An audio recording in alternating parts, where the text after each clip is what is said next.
Buoyancy has a huge effect in being able to allow people to do more with less pain. If you have less pain and you do more, then you're going to reduce the overall symptoms in almost all of your cases.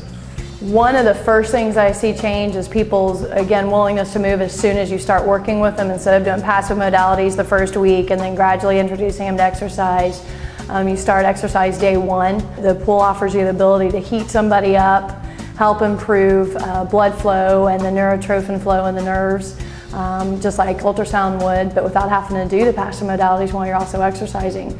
As well as the icing effect, it reduces lactic acid buildup, makes it easier to move. People are much more comfortable and generally enjoy it more. One, it has an even wall. It doesn't have the cutout staggered walls that you see in some pools, because you cannot do any kind of wall stave activity against that staggered wall. Against the flat wall, you're able to get back against it, use it as stabilization, use it as feedback both to the shoulder blades, to the back itself, so people know where they are in space and you can eventually move them away from the wall. The other thing is availability of doing various depths. To me, depth is very important when working with spine patients. You need a shallow level that you can work with walking. You need a deep level that you can use for distraction and activities while in distraction, as well as some of your higher level stabilization activities are done basically in a deep water pool. The shallower levels also allow you to advance somebody that has weight bearing restrictions. Start in the deep, move to the shallow, able to progress them. I really like the treadmill they have. It's very smooth. It doesn't interfere with most of the other workspace in the pool. You can leave the treadmill off and function as if you don't have one there. It's not in the way. You've got, in a location that you've got the ability to have handrails to utilize. The variation of speed is very, very smooth, and it goes low enough that you can do slow movement activities or higher level running without much difficulty at all. I do like the therapy jets with spine patients and even some of your knee or ankle patients that you're working in the water. Once you start doing activity in the water, they become fatigued. The most difficult aspect about water is exiting the water, coming back to land away from buoyancy and back into full-fledged gravity.